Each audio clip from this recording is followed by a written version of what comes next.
बंधु आमे कर्कट राशि उपर आलोचना करते एवं देवगुरु बृहस्पति मेष गमन ये कर्कट राशि किमती बाधक सृष्टि विषय आम होइजे। बृहस्पति देवगुरु जे कि मेषर अच्छा वर्तमान से कर्कट दशम दशम घर कर्म कहुए। कर्म कले पेट पुरे कर्म क्षेत्र में दिए जो कर्मी जहाँ जो कर्म विधाता कहते से कर्म कले जो लाभ हुए जो आय हुए से खुशी हुए परिवार प्रतिपोषण करे अर्थ संचय करे। किंतु कर्कट राशि एवं से कर्म क्षेत्र में अर्थात दशम स्थान में कर्म बाधा सृष्टि जी जो जी आय करुले अधा कम आय होले मानसिक जंत्रणा से आलोचना करते।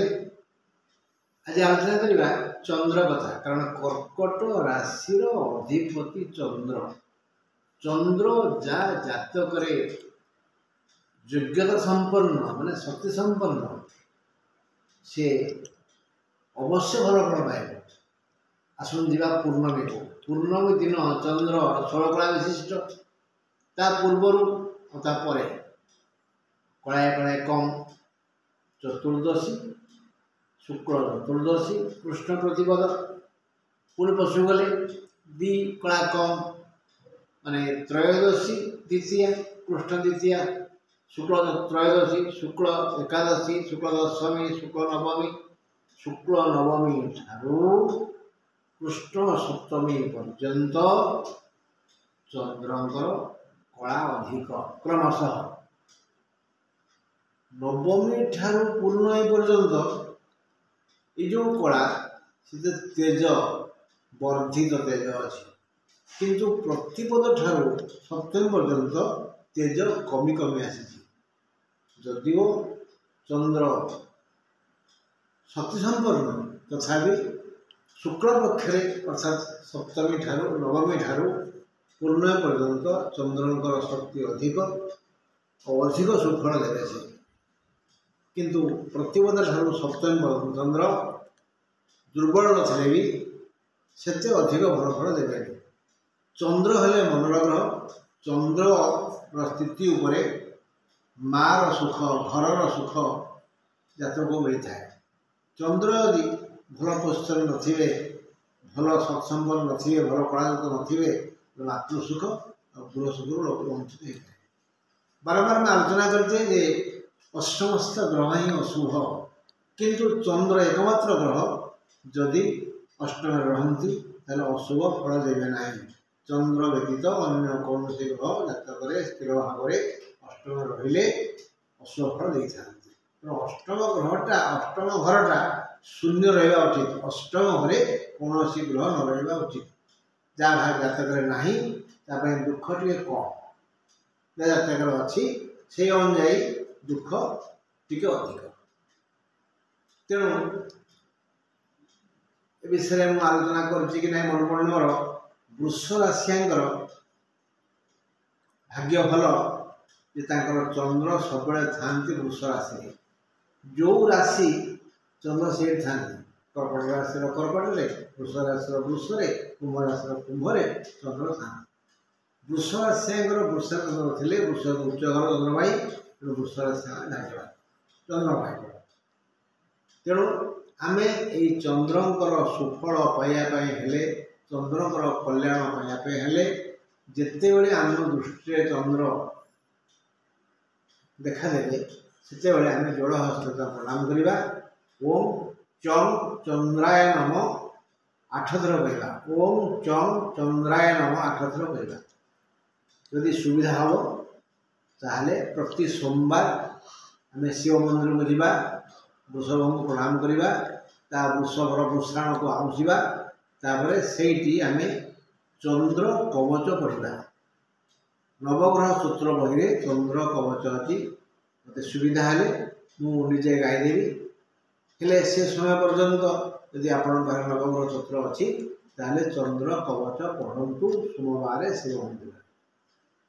हेले चंद्रंकर सुफल बा कल्याण पाए। ओम चम चंद्राय नम जब चंद्र को देखिए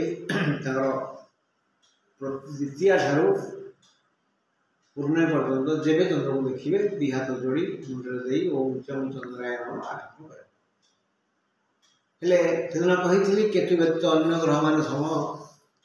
कर्कट राशि की हैरान कर बृहस्पति कही सारी राहु जे कि भाग्य स्थान में अच्छी मीन अच्छी से राहु भाग्यर विडंबना सृष्टि करुँच तेणु भाग्य जो बाटे जावा कथा से बाट न नहीं भाग्यर सुफल व्यक्ति को दौनी समस्त प्रकार हैरान हरकत व्यक्ति होती राहु पाए। तेणु बंधु कर्कट राशिया आपण मैंने राहु कल्याण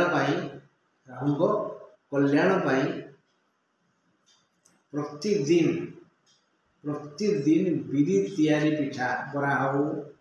पकुड़ी हो चकुड़ी हो गोटे हो दीटा हो फाड़े हो अधे हो ताको खाइबा पूर्व रखिए सकाळ हो राति हो बाहर टिके देदेवे यदि कला कुकुर खाइले तो भल कुआ खाइले भल बेसी भल फल मिले। मन रखिए शास्त्र कही राहु शनिवत तेणु राहु शनि यदि जातक मिसिक थे भल फल निश्चय देवे और राहु को खुशी करने चेष्टा करेंगे प्रति शनिवार पोड़ा खाइबा पोड़ा खाइबे दुर्गा सप्तम दुर्गा लिखा अच्छी जो लोक दुर्गा कवच कुंजिका स्तोत्र कुंजिका स्तोत्र आम सकाଳେ थे मात्र पढ़ले दुर्गा संतुष्ट हमें राहु शनि प्रभृति ग्रह माने किसी क्षति करें। तेणु कुंजिका स्तोत्र यदि आप पढ़ी पारे दुर्गा खुशी हे एवं कल्याण करेंगे राहुर कुफल मिल ना। अच्छा एवं शनि आसवा शनि अष्टम बारंबार मुझे अष्टम अष्ट ग्रह से गोचर हो स्थिर हो